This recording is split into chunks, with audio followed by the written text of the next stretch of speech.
성경 말씀 구약 성경 출애굽기 17장 8절에서 16절까지 말씀 중에 10절부터 13절까지만 읽도록 하겠습니다. 여호수아가 모세의 말대로 행하여 아말렉과 싸우고 모세와 아론과 훌은 산 꼭대기에 올라가서 모세가 손을 들면 이스라엘이 이기고 손을 내리면 아말렉이 이기더니 모세의 팔이 피곤함에 그들이 돌을 가져다가 모세 아래 놓아 그가 그 위에 앉게 하고 아론과 훌이 한 사람은 이쪽에서 한 사람은 저쪽에서 모세의 손을 붙들어 올렸더니 그 손이 해가 지도록 내려오지 아니한지라. 여호수아가 칼날로 아말렉과 그 백성을 쳐서 무찌르니라. 아멘. 할렐루야. 우리 앞에 잡은 인사하며 축복합니다. 잘 되고 있습니다. 더 잘 될 것입니다. 오늘 찬양의 첫 은혜를 받았습니다. 하나님이 나를 사랑하신다. 얼마나 은혜가 됩니까? 옆 사람에게 인사합시다. 하나님이 나만 사랑하는데 인사하세요. 하나님이 나만 사랑하는데 나만 사랑할까요? 우리 모두를 하나님이 사랑하고 계시는 줄로 믿습니다.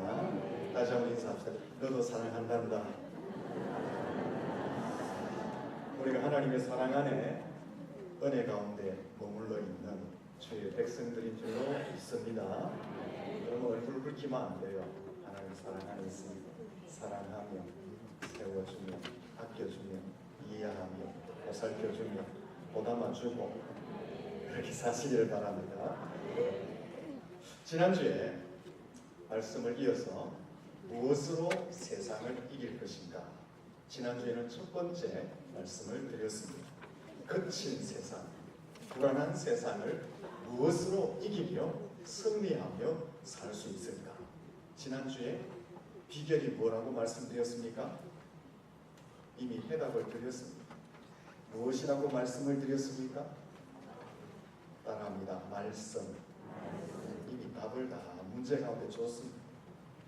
말씀으로 붙들면 순종하면 험한 세상을 이기게 될 줄로 믿습니다. 우리가 살아가는 세상이 거칠게 우리를 공격해 오잖아요. 약점과 허물과 부족함을 팍 물고 치사하게 공격해 온단 말입니다. 또 때로는 믿었던 사람들이 믿었던 것들이 나를 배신하고 나를 공격할 때가 있단 말입니다. 그 순간 그러한 때에 어떻게 하면 세상을 이길 수 있느냐? 하나님의 사람들은 말씀을 붙들고 말씀에 순종하면 세상을 승리하게 될 줄로 믿습니다. 그러면 왜 성도들은 하나님의 사람들은 말씀 붙들고 말씀에 순종하며 세상에서 살아가야 하는가? 세상과 똑같은 방법으로 살고 똑같이 상대하고 세상과 똑같은 길을 걸어가도 살아남기 힘든 매우 살아남기 희박한 그런 세상인데 왜 성도들은 세상에서 말씀을 붙들어야 되고 붙든 말씀에 순종하며 살아가야 하느냐라는 것입니다. 왜 그렇습니까? 성도들은 세상 사람들과 다른 존재들이기 때문에 그렇습니다. 성도는 어떤 존재라고 말씀드렸습니까? 세상의 감을 건너간 사람들. 성도들은 예수 그리스도 안에서 새로운 피조물이 된 사람들, 예수의 십자가의 흔적을 가진 사람들, 믿음 안에 들어온 사람들, 하나님의 자녀들, 천국 백성들, 부활의 소망을 가지고 영생을 받을 하나님의 거룩한 백성들이다라는 것입니다. 이러한 사실은 우리에게 무엇을 가르쳐주고 있습니까? 세상 사람들과 다른 삶의 방식이 있다는 것을 말하고 있다는 것입니다. 성도는 세상 사람들이 걸어가는 그 길로 걸어갈 것이 아니라 다른 걸어가야 할 길이 있다. 다른 삶의 방식, 다른 색깔, 다른 차원 다른 삶이 있다는 것을 우리에게 말해주고 있는 것입니다. 그래서 우리는 세상 가운데서 말씀을 붙들고 말씀에 순종하는 삶을 살아가야 한다라고 말씀을 드렸습니다. 그런데 성도들이 세상에서 말씀을 붙들고 말씀에 순종하며 살려니까 어때요? 불안하다는 것이죠. 불안하지 않습니까? 말씀을 붙들고 말씀에 순종하며 살려고 하니까 세상 사람들로부터 바보 취급을 당할 수도 있을 것 같고, 버림을 받게 될 것 같기도 하고, 소외받게 될 수도 있고, 결국 말씀 붙들고 말씀에 순종하는 삶이 세상에서 살아남지 못하는, 세상에서 도태하는 그런 삶의 자리에 이를까봐 우리 속에는 오히려 불안함이 있다는 것입니다. 그러나 여러분이 결단하고 말씀을 붙들고 그 말씀을 세상에 적용하며 순종하며 살아가면 그 말씀이 여러분의 인생에 등불이 되고 빛이 될 줄로 믿습니다. 그래서 여러분의 인생길을 비추어서 형통한 길로, 선한 길로, 합력하여 선을 이루는 길로 이루어가게 될 줄로 믿습니다. 여러분이 말씀을 붙들고 말씀에 순종하면 하나님의 말씀이기 때문에 하나님이 여러분의 삶의 현장에 개입하셔서 수많은 적들의 공격을 막아주시고 보호하시고 인도하시고 능력을 주셔서 마침내 승리하도록 이끌어 주실 줄로 믿습니다. 그래서 지난주에 결론을 내리면서 여러분의 가슴에 하나 꼭 새기라고 말씀을 드렸습니다. 무엇을 새기라고 말씀드렸습니까? 나는 세상감을 걷는 사람이다. 이것을 가슴에 새기라고 말씀드렸습니다. 한번 따라 하겠습니다. 나는 세상의 강을 걷는 사람입니다. 우리가 세상의 강을 건너기 때문에 우리에게는 세상과 다른 삶의 길이 있고, 다른 삶의 스타일이 있고, 다른 삶의 차원 다른 새로운 삶의 길이 있다라는 것입니다. 그래서 말씀을 붙들고 말씀에 순종하는 삶이 불안해 보여도, 세상 사람들이 바보 취급하고 버림을, 우리를 소외시키고 버리고 우리를 향해서 왕따를 시킨다 할지라도 우리는 말씀 붙들고 말씀에 순종하며 살아가야 하는 줄로 믿습니다. 이것이 가장 지혜로운 삶의 방법입니다. 왜 그럴까요? 하나님의 말씀을 붙들고 순종하면 창조주 하나님이 우리의 인생의 길을 인도해 주시기 때문에 말씀을 붙들고 사는 것이 가장 지혜로운 삶인 줄로 믿습니다. 그래서 지난주에는 거친 세상을 이기는 비결은 첫째, 말씀이다 라고 말씀을 드렸습니다. 오늘은 두 번째 시간으로 이 거칠고 불안한 세상을 이길 수 있는 비결이 무엇일까요? 기도입니다. 한번 따라하겠습니다. 기도로 세상을 이길 수 있습니다. 거친 세상, 불안한 세상을 무엇으로 이길 수 있느냐? 지난주에는 첫째, 말씀을 붙들라. 오늘 두 번째는 기도하면 험한 세상을 이기게 된다라는 것입니다. 오늘 본문에서 이 사실을 확정시켜주고 있습니다. 본문을 제가 다시 한번 설명을 드리겠습니다. 에어컨을 조금 더 높여주시면 좋겠습니다. 더우신 분들이 제법 많습니다. 이 본문은 이스라엘 백성들이 애국에서 430년 동안 노예 생활하다가 하나님의 극적인 기적적인 은혜로 출애굽하게 됩니다. 그래서 가나안 땅을 향해서 이제 행군을 하는데, 행군 중에 광야에서 아말렉이라는 민족을 만납니다. 이 아말렉이라는 민족이 앞에 있어서 방해하니까 결국 전쟁을 하게 됩니다. 이 전쟁은 한 민족 이스라엘과 한 민족 아멜렉 민족이 맞서 싸우는 전쟁인데, 단순하게 보면 민족과 민족의 전쟁으로 보이지만 그 속에 들어가 보면 엄청난 차이가 있다라고 말씀을 드렸습니다. 어떤 차이가 있다고 말씀드렸습니까? 아말렉 민족은 오래전부터 주위에 있는 민족들과 전쟁을 항상 해왔던 민족입니다. 그래서 전쟁의 방법도 전쟁의 전략도 뛰어난 민족이었습니다. 무기도 강력한 무기들이 갖추어져 있었습니다. 전쟁을 자주 하다 보니까 전쟁에 능한 훈련을 잘 받은 전쟁의 용사들이 많이 있었습니다. 거기에 비해서 이스라엘 민족은 어떤 민족이었습니까? 430년 동안 애굽에서 종노릇 하다가 금방 해방을 받았기 때문에 전쟁을 치러본 경험이 없습니다. 전쟁을 치러본 경험이 없다는 것은 전쟁의 전략이나 방법을 모른다는 것입니다. 전쟁을 치러본 경험이 없다는 것은 강력한 무기를 준비하고 있지 않다는 것입니다. 전쟁을 치러본 경험이 없다는 것은 전쟁에 나아갈 훈련받은 군사들이 없다는 것입니다. 여러분, 이런 전쟁하면 누가 이기겠습니까? 이스라엘 백성들이, 이스라엘 민족이 전쟁에서 패배합니다. 이길 가능성이 전혀 없는 것입니다. 그런데 이 불가능한 전쟁에서 이스라엘 민족이 승리를 하게 되는 것입니다. 그 승리의 이유가 어디에 있느냐라는 것입니다. 오늘 본문에서는 기도에 있다라고 말씀하고 있습니다. 첫 번째 그림을 한번 보여주실래요?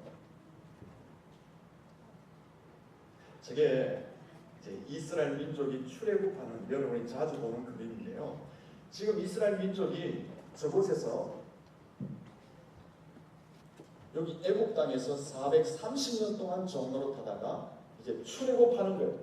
그래서 이 길을 따라서 쭉 가는데 여기입니다. 여기. 오늘 성경 8절 말씀에 르비딤이라는 장소에서 전쟁을 한다는데 르비딤이 바로 여기입니다. 요 지역에서 아말렉과 이스라엘이 부딪힌 것입니다. 조금 전에 말씀드린 것처럼 이 전쟁의 경험이나 전략이나 무기나 훈련 상태를 봐서는 이스라엘 백성들이 전무한 거예요. 이길 수가 없는 거예요. 그런데 극적으로 승리하게 됩니다. 그 승리의 두 번째 비결이 뭐냐? 바로 기도라는 것입니다. 본문 10절에서 13절에 이 사실을 말씀하고 있습니다. 우리 10절과 11절 말씀만 같이 한번 천천히 읽어보겠습니다. 시작. 여호수아가 모세의 말대로 행하여 아말렉과 싸우고 모세와 아론과 훌은 산 꼭대기에 올라가서 모세가 손을 들면 이스라엘이 이기고 손을 내리면 아말렉이 이기더니. 아멘. 무슨 말입니까? 모세의 말대로 여호수아가 이스라엘 민족과 함께 아말렉과 싸우기 위해서 전쟁터로 나갔습니다. 전쟁터로 아말렉과 싸우기 위해서 여호수아와 이스라엘 민족을 내보내고 나서 모세 그리고 아론, 훌은 어디에 올라갑니까? 산 꼭대기에 올라가는 거예요. 산 꼭대기에 올라가서 뭐합니까? 모세가 손을 높이 드는 것입니다. 모세가 손을 높이 드니까 이 이스라엘 민족이 여호수아의 군대가 아말렉을 쳐서 이기는 거예요. 근데 모세의 팔이 이제 피곤하잖아요. 힘들잖아요. 그래서 이게 내려오면 이 역전이 되어서 아말렉이 공격을 하여서 이기게 되는 것입니다. 이것을 보고 있던 함께 올라갔던 아론과 훌이 돌을 가져다가 거기 놓고 모세를 그대로 앉힙니다. 그리고 두 번째 그림 보여주시면 좋겠습니다. 그 옆에서 아론과 훌이 한 사람은 이쪽에 서서 모세의 팔을, 한 사람은 저쪽에 서서 모세의 팔을 아예 들고 있었습니다. 그래서 해가 지도록 모세의 팔이 내려오지 않도록 붙들고 지탱해 주었습니다. 그래서 전쟁에서 완전한 승리를 거두게 되었다는 것이 오늘 본문의 내용이다라는 것입니다. 여러분, 이 말씀에서 모세가 손을 들었다는 것 무엇을 의미합니까? 하나님 앞에 기도했다는 것을 의미하는 것입니다. 모세가 손을 들고 어떻게 기도했습니까? 하나님, 아말렉은 강합니다. 하나님, 아말렉은 전쟁에 능합니다. 하나님, 아말렉은 전략도 뛰어납니다. 군사 훈련을 받았습니다. 전문가도 있습니다. 무기도 강합니다. 하나님, 그에 비해서 우리는 전무합니다. 전략도 없고 방법도 없고 무기도 없고 훈련도 받지 않았습니다. 하나님, 전쟁하면 질 수밖에 없습니다. 그래서 우리는 만군의 여호와 하나님만을 바라봅니다. 하나님께 항복합니다. 하나님을 의지합니다. 하나님을 신뢰합니다. 전쟁은 하나님의 손에 달려 있습니다. 흥망성쇠도 하나님의 손에 달려 있습니다. 하나님 불쌍히 여겨주시고 하나님 긍휼을 베풀어 주시고 하나님 우리를 도와주십시오. 모세가 손을 들어서 그렇게 기도한 줄로 믿습니다. 모세가요, 저 산꼭대기에 올라가서 손을 쫙 들고 전쟁하는 것을 구경하고 있었던 게 아니에요. 전쟁을 지휘하고 있었던 게 아니에요. 전쟁이 어떻게 되느냐 관찰하고 있었던 것이 아닙니다. 모세가 저 산에 올라가서 손을 들고 하나님을 향해서 바라보고 있다는 것은 하나님께 지금 항복한 거예요. 우리의 힘으로는 불가능하지만 만군의 여호와 하나님은 할 수 있기 때문에 우리는 저 아말렉에게 항복하는 것이 아니라 지금 누구에게 항복하는 거예요? 하나님께 항복하는 거예요. 그래서 우리가 하나님께 항복하기 때문에 하나님이 우리의 대장이 되어서 저 전쟁을 이기게 해달라고 모세가 손을 들고 하나님께 기도하고 있는 것입니다. 이렇게 모세가 손을 들고 하나님께 항복하고 기도하니까 하나님이 전쟁에서 극적으로 승리케 하신 줄로 믿습니다. 여러분, 이러한 사건은 우리의 삶에 무엇을 가르쳐주고 있습니까? 너희들도 절박한 인생의 상황 가운데 처해 있느냐? 그럼 무엇 하라는 거예요? 하나님 앞에 나가서 두 손 들고 항복하라는 것을 말씀해주고 있는 것입니다. 우리가 거친 세상, 불안한 세상, 우리의 삶에 수많은 상황과 환경들이 있는데 그 세상에서 이길 수 있는 방법이 뭐냐? 세상의 지식과 처세술을 동원하기 전에 하나님 앞에 나가서 두 손 들고 항복하여 기도하라는 것을 가르쳐주고 있는 것입니다. 세상으로부터 너희들이 거친 공격을 받고 있느냐? 너희들이 세상 사람들과 세상의 조직과 환경들로부터 약점과 허물이 붙잡혀서 곤욕을 치르고 있느냐? 너희들이 믿었던 것들이 배신하고 있느냐? 믿었던 사람들이 너희들을 외면하고 있느냐? 그때 뭐 하라는 것입니까? 호들갑 들고 지쳐있고 낙심하고 포기하지 말고 하나님 앞에 가서 두 손 들고 항복하고 기도하라는 것을 우리에게 가르쳐주고 있는 줄로 믿습니다. 그러면 어떻게 할까요? 하나님이 우리를 붙들어 주실 줄로 믿습니다. 이렇게 세워주십니다. 보호해 주십니다. 인도하십니다. 능력을 주셔서 그 모든 상황을 이기게 하실 줄로 믿습니다. 이것을 우리에게 지금 이 사건을 통해서 가르쳐주고 있는 것입니다. 혹시 우리 중에 절망과 낙심 중에 있는 성도님들이 계십니까? 고통 중에 계신 분들이 있습니까? 이 이스라엘 민족처럼 절박한 상황, 무방비 상황 가운데, 그래서 거친 공격을 받는 그런 상황 가운데 있는 성도님들이 계십니다. 혹시 세상이 여러분의 약점을 붙들고 여러분의 허물을 붙들고 울고 늘어져서 곤욕을 치르고 계시는 분들이 계십니다. 믿었던 것들, 그것이 나를 배신하고 나를 외면하여서 내가 처절한 상황 가운데 떨어져 있는 성도님들이 계십니다. 혹시 우리 가운데 인생의 중대한 기점에 서 있는 성도들이 있습니다. 그때 무엇을 해야 되겠습니까? 모세처럼 하나님 앞에 두 손을 들 수 있기를 축원합니다. 하나님 앞에 두 손 들고 항복하는 것입니다. 하나님, 이것이 나의 형편입니다. 나는 불가능하지만 하나님 앞에 항복하오니 하나님이 해결해 주시옵소서. 하나님이 해결하실 줄로 믿습니다. 우리가 하나님 앞에 항복하고 손을 들면요, 하나님이 우리의 손을 탁 잡으십니다. 그리고 우리를 일으켜 주실 줄로 믿습니다. 일으켜 주실 뿐 아니라 우리의 삶에 필요한 것을 공급해 주시고 치료해 주시고 고쳐 주시고 회복시켜 주시고 능력을 주셔서 그 상황을 이기게 하실 줄로 믿습니다. 여러분, 나는 지금 내 상황은 지금 세상을 이길 힘이 없어요. 그런 분 있잖아요. 나는 지금 세상을 대항할 경험도 없어요. 그렇잖아요. 나는 지금 세상을 대항해서 이길 수 있는 무기도 준비되어 있지 않아요. 그리고 그렇잖아요. 우리가 거친 세상, 불안한 세상을 이길 수 있는 전략도 없어요. 그렇다고 물질이 많아서 그 물질을 가지고 막 물질 공세를 할 수 있는 그런 형편도 아니에요. 여러분, 그래도 상관없습니다. 왜요? 우리는 하나님 앞에 두 손 들고 항복하면 모든 문제가 하나님으로부터 해결되어지고 막혀진 길은 열려지고 적들은 패배하게 되기 때문에 그렇습니다. 여러분, 나는 아무것도 없어요. 난 전략도 없어요. 물질도 없어요. 지혜도 없어요. 경험도 없어요. 괜찮아요. 그런 거 없어도 하나님은 안 따져요. 여러분이 그냥 하나님 앞에 가서 손을 들기만 하면 하나님이 여러분의 손을 붙들어서 승리하게 하실 줄로 믿습니다. 로마서 8장 32절에 이런 귀한 말씀을 주셨어요. 자기 아들을 아끼지 아니하시고 우리 모든 사람을 위하여 내어주신 이가 어찌 그 아들과 함께 모든 것을 우리에게 은사로 주시지 아니하시겠느냐. 마태복음 7장 11절에 너희가 악한 자라도 좋은 것으로 자식에게 줄 줄 알거든 하물며 하늘에 계신 너희 아버지께서 구하는 자들에게 좋은 것을 주시지 않겠느냐. 에베소 3장 20절과 21절에 보면 우리가 구하는 것보다 우리가 생각하는 것보다 더 넘치도록 하나님은 하실 수 있다라고 말씀하고 있는 것입니다. 그러므로 하나님 앞에 가서 항복하십시오. 하나님 앞에 두 손을 드십시오. 그러면 독생자까지 우리를 위해서 아끼지 않고 주신 분이 우리의 삶의 모든 것을 채워주실 줄로 믿습니다. 좋은 것을 주실 줄로 믿습니다. 우리가 구한 것보다 생각한 것보다 더 넘치도록 채워주실 줄로 믿습니다. 그러므로 여러분이 거치의 세상에 내가 던져졌잖아요. 지금 우리가 거치의 세상 한가운데 서 있잖아요. 소용들이 한가운데 있잖아요. 그렇다고 해서 낙심하지 마십시오. 절망하지 마십시오. 기죽지 마십시오. 당황하지 마십시오. 두려워하지도 마십시오. 왜요?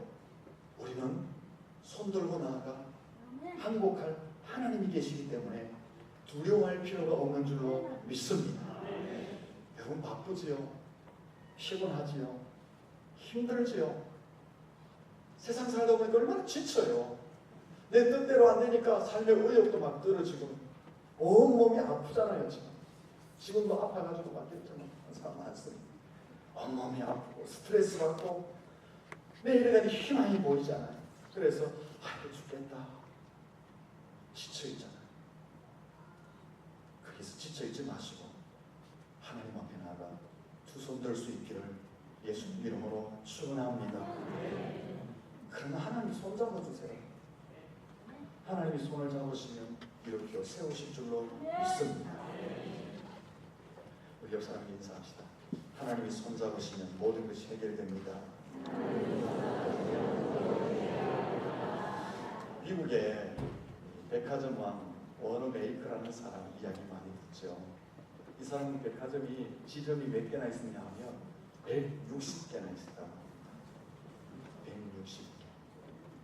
여러분 하나도 없으면서 하나도 안 모르시면 160개쯤이나 저희 교인들 중에 백화점 왕도 나올 수 있기를 축원합니다. 아멘을 너무 많이 하셔가지고 하나님 고민되시겠습니다. 아멘 하신 대로 하나님이 영적인 복과 삶의 복을 풍성히 주시기를 예수님 이름으로 축원합니다.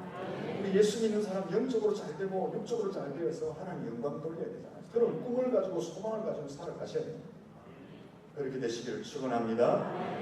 이 사람은요 전국에 백화점을 160개 가졌으니까 바쁘겠어요? 안 바쁘겠어요?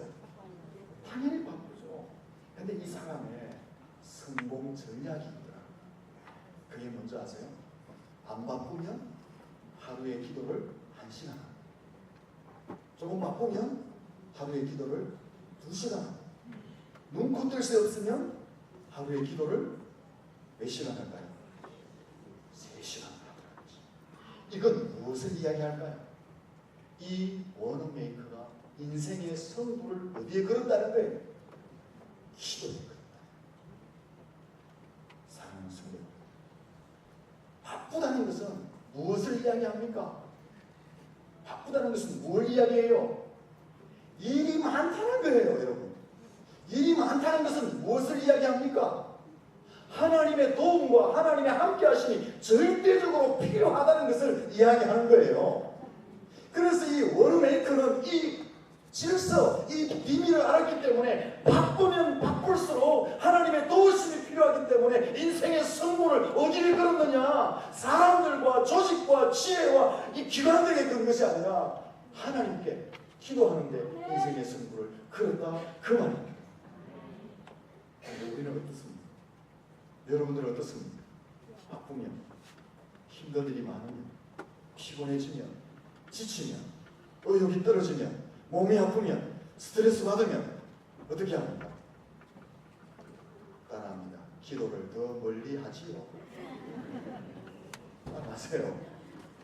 따라합니다. 예배는 조금 소홀히 하지요. 교회도 조금 멀어지지요. 찬양은 점점 사라지지요. 하나님은 점점 더 멀어지지요. 좀만 바빠보세요. 목사님 바빠요. 와 자꾸 교회 오락해요. 안 그렇습니까, 여러분? 조금만 힘든 일이 있어 보세요. 교회 안 간다. 그게 목사한테 제일 겁나는 말이에요. 자기도 조금 힘든데 교회 안 오는데요. 그럼 목사는요 힘들어요. 교회 한 사람이 안 오는 것 그것보다 한 영혼이 안 오기 때문에 힘들어요. 교인이 많이 있고 적게 있고도 중요하지만 한 영혼이 오고 안 오고 그게 목사는 안타까운 거예요. 말씀을 받고 세상 것이 없어도 믿음으로 하나님을 바라보고 살아가는데 교회 안 온다 하면요 그게 겁나는 거예요. 저 영혼이 어떻게 돼요? 하나님 앞에 바로 서요. 우리는 거꾸로 살아가는 거예요. 바쁘면 기도 안 하고 힘들면 교회 안 오고 지치면 교회 멀리하고 스트레스 받으면 하나님 멀리. 여러분 이것은 계산을 한참 잘못하는 일입니다. 왜요? 좀 전에 말씀드린 것처럼 바쁠수록 힘들수록 지칠수록 어려울수록 일이 많아지는 것이 도움이 필요하다는 것을 말해요. 누구의 도움이 필요합니까? 하나님의 도우심이 필요한 줄로 믿습니다. 또 하나님께로부터 영원한 생명과 부귀와 온갖 좋은 것들이 내려옵니다. 그러므로 바쁠수록 기도 안 한다는 것은요 그것을 차단시키는 거예요. 하나님의 도우심과 하나님의 복의 권한되심을 내가 바쁠수록 기도 안 하고 힘들수록 교회를 멀리하는 것은 점점 그 은혜와 그 축복을 차단하는 거예요. 그러니까 계산을 해도 한참 잘못하는 것이다 라는 것입니다. 사랑하는 성도 여러분, 바쁠수록 힘들수록 기도에 인생의 승부를 걸 수 있기를 축원합니다. 저도 다 알아요. 여러분들이 사는 것 힘들고 어렵고 지치고 스트레스 받고 그러나 목사의 심정은 여러분들이 그럴 때일수록 하나님 앞에 항복해야지 하나님의 은혜가 임한다는 걸 알기 때문에 이렇게 외칠 수밖에 없는 거예요. 세상 붙들지 마세요. 세상 찾지 마세요. 바쁠수록 힘들수록 인생의 승부를 기도에 걸 수 있기를 축원합니다. 구세군의 창시자 윌리엄 후스는 응답받는 기도의 비밀에 대해서 이렇게 말했습니다. 거기에 뭡니까? 기도에 생사가 달린 것처럼 기도하는 것입니다. 기도할 때 어떻게 하는 거예요? 생사를 걸고 기도하면 반드시 하나님이 응답해 주신다라는 것입니다. 기도에 인생의 승부를 걸고 핏대를 올리며 기도하면 하나님이 반드시 승리케 하신다라는 것입니다. 여러분 기도하실 때 이렇게 한번 해보셨습니까? 내가 인생의 생사가 기도에 달려있다라고 하고 생사를 건 기도를 해본 적이 있습니까? 내 인생의 승부가 기도에 달려있다는 것을 알고 기도에 내 인생의 승부를 걸고 기도해 본 적이 있습니다. 사랑하는 성도 이렇게 한번 기도해 보십시오. 그러면 하나님이 여러분을 새롭게 고쳐주실 줄로 믿습니다. 한나가 아들을 못 낳아서 고통스러워했잖아요. 그는 인생의 승부를 하나님께 걸었습니다. 그리고 주변 여건 사람들 보지 않고 하나님의 전에 나아가 슬피 울며 간절히 기도했습니다. 하나님은 그 기도를 들으시고 한나의 태문을 열어주신 줄로 믿습니다. 히스기야가 질병으로 사망을 선고받았잖아요. 그때 기도의 승부를 겁니다. 왕의 체면을 다 던져버리고 벽을 향하여서 왕이 통곡하며 울며 기도합니다. 기도의 승부를 걸었을 때에 하나님은 그의 생명을 15년이나 더 연장해 주신 줄로 믿습니다. 오늘 본문 보세요. 모세가 손을 들어서 하나님 앞에 나아갑니다. 이것은 무엇을 이야기합니까? 단순한 기도를 이야기하는 게 아니에요. 전쟁의 승패가 기도에 달렸다. 기도의 승부를 걸고 있는 거예요. 민족의 앞날이 기도에 달려있다고 기도의 승부를 걸고 있는 모세의 모습을 우리에게 보여주고 있는 것입니다. 그래서 모세가 하나님 앞에 나가서 두 손 들고 기도하는 거예요. 하나님은 그 기도를 들으시고 전쟁에서 승리케 하시고 민족의 앞날을 열어주신 줄로 믿습니다. 그런데 우리의 기도는 참 점잖해요. 점잖해도 너무 점잖해요. 우리의 기도를 자세히 들여다보면 너무 말을 잘하려고 그래요. 화려한 단어를 많이 씁니다. 그리고 우리 기도를 보면 주변의 사정과 환경과 사람들을 너무 의식을 많이 하면서 기도해요. 기도 자세히 보면 혼자 기도할 때도 격식 차리고 형식 따지고 신학을 거들거리면서 자기가 마치 기도의 달인인 것처럼 그렇게 행세해요. 또 어떤 사람 보면요, 기도에 대해서 너무 쉽게 생각해요. 기도한다고 응답이 되나? 기도한다고 다 이루어지나? 꼭 기도는 그렇게 유별나게 해야 되나? 이렇게 기도를 너무 가볍게 생각하는 사람들이 있어요. 죄송합니다. 이렇게 생각하는 사람들을 향해서 내가 좀 못된 말 하나 해야 되겠습니다.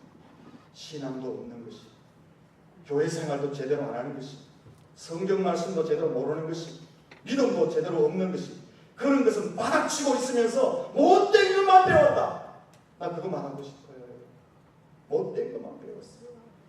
왜 그러세요? 어떨 때 보면요, 성도들이 기도하는데 절에 가서 혹은 바위나 혹은 나무나 혹은 이름 없는 신들에게 지성을 드리는 그런 사람들보다 기도를 더 소홀히 생각하고 기도를 더 간단하게 하고 기도를 더 얄팍하게 하고 기도를 얕잡아 안타깝습니다.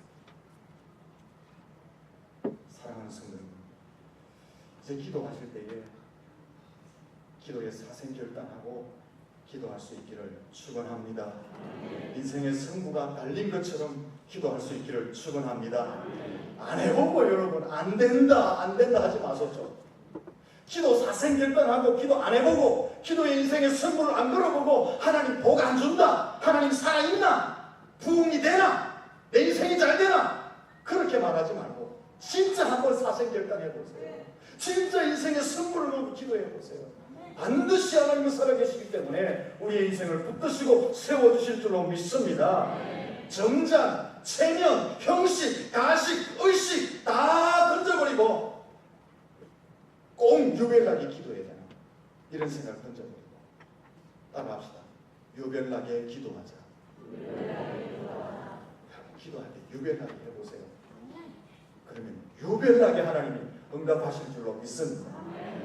아이고 기도 저래 해야 돼 하지 말고 여러분들 한번 유별나게 해보소. 좀 유별나게. 목사가 간절히 바라는 게 그겁니다. 입만 딸싹딸싹 하다가 잠들다가 오만 생각 다 하다가 그래놓고 거룩한 척, 기도한 척, 형식 있는 척, 기도의 달인인 척 하지 말고 유별나게 생사를 걸고 승부를 걸고 한번 기도해보세요. 그러면 하나님 안 붙들어 주겠어요. 그렇게 기도할 수 있기를 축원합니다. 기도는 영적인 무기다 라는 말씀을 드렸습니다. 군대에서 무기는 무엇입니까? 군대에서의 무기, 총, 칼, 대포, 비행기, 항공모함, 핵폭탄 이런 겁니다. 이런 무기들은요, 전쟁할 때 엄청난 위력을 발휘합니다. 전쟁의 성패를 잡아갑니다. 기도가 바로 무엇이냐? 이런 영적 무기라는 것입니다. 어디서? 영적 전쟁의 현장에서 무기가 됩니다. 생존 경쟁에서 무기가 됩니다. 거친 세상에서 무기가 됩니다. 거대한 세상, 넓은 세상에서 기도가 무기가 된다라는 것입니다. 기도가 무기가 된다는 것은 영적 전쟁에서, 생존 경쟁에서, 거친 세상에서, 넓은 세상에서 강력한 위력을 발휘하는 것이 기도라는 뜻입니다. 여러분이 어떤 현장이든지 기도해보세요. 그것이 무기가 되어서 승리케 하실 줄로 믿습니다. 오늘 본문을 보세요. 모세의 기도가 전쟁을 승리케 하는 무기가 되었습니다. 히스기야를 보십시오. 질병 가운데 있을 때 기도하였더니까 질병을 치료하는 무기가 되었습니다. 이 엘리야를 보십시오. 엘리야가 기도하였을 때에 갈멜산에서 영적 전투를 할 때 그 기도가 무기가 되어서 영적 전투에서 승리하게 되었습니다. 기도는 영적 무기인 줄로 믿습니다. 예수 이름으로 기도할 때 마귀가 떠나갈 줄로 믿습니다. 인생의 문제가 해결될 줄로 믿습니다. 예수 이름으로 기도하면 질병이 떠날 줄로 믿습니다. 예수 이름으로 기도하면 거친 세상에서 승리하게 될 줄로 믿습니다. 여러분의 인생을 묶고 있는 것 많잖아요. 결박하고 있는 것 많잖아요. 내 심령을 상하게 하는 것 많잖아요. 그거 예수 이름으로 기도하면 다 풀려질 줄로 믿습니다. 어떻게 기도하면요? 시부적이 하지 마세요. 사생 결단하면 하나님이 해결하실 줄로 믿습니다. 옛날에 어느 시골에 사냥개인데 똥개와 같은 개가 있었습니다. 사냥개인데 잘 먹지도 않고 잘 못생겨서 좀 비리비리했습니다. 그래서 사냥개 똥개였습니다. 이 사냥개 똥개가 어느 날 주인을 따라서 산에 갔는데 노루 한 마리를 발견한 거예요. 그 노루를 향해서 달려가서 끝까지 달려가서 노루의 목을 확 물은 거예요. 근데 이 비리비리한 사냥개 똥개가 노루의 목을 물고는 눈을 부르리면서 끝까지 늘어지고 있는 거예요. 그래서 주인이 가서 노루를 잡아서 내려왔다가 그날부터 이 사냥개 똥개의 가치가 높아졌다. 사람들이 줄을 서서 그 사냥개를 사고자 했다가 개팔자가 어떻게 됐습니까? 시간 문제가 되어버렸습니다. 이렇게 된 이유가 무엇입니까? 비리비리했지만 결정적인 순간에 노루의 목을 물고 끝까지 늘어졌기 때문에 그렇습니다.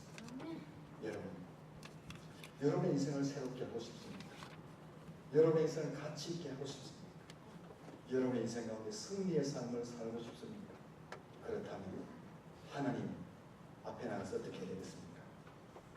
따라합니다. 하나님 물고 늘어지자. 그거밖에 없습니다. 하나님 물고 늘어지는 것입니다. 하나님을 물고 늘어지면 하나님이 우리 인생 가운데 개입하실 줄로 믿습니다. 하나님 물고 늘어지죠. 오늘 본문으로 말한 거예요. 하나님 앞에 가서 손들고 사생결단하고 기도하는 거죠. 그러면 하나님 우리를 잡아주시고 이끌어주시고 승리케 하실 줄로 믿습니다. 마지막으로 가슴에 오늘도 새깁시다. 지난주에는 우리는 세상강을 걷는 사람입니다. 그래서 말씀대로 살아야 된다 말씀드리고, 오늘은 기도는 무엇입니까? 영적인 무기다. 우리의 인생을 승리케 하는 강력한 무기다. 마음에 새기시고 기도하되 설정하지 마시고 인생의 승부를 거는 기도를 드리므로 여러분 인생 가운데 하나님의 도우심이 있기를 예수님 이름으로 축원합니다. 기도하겠습니다.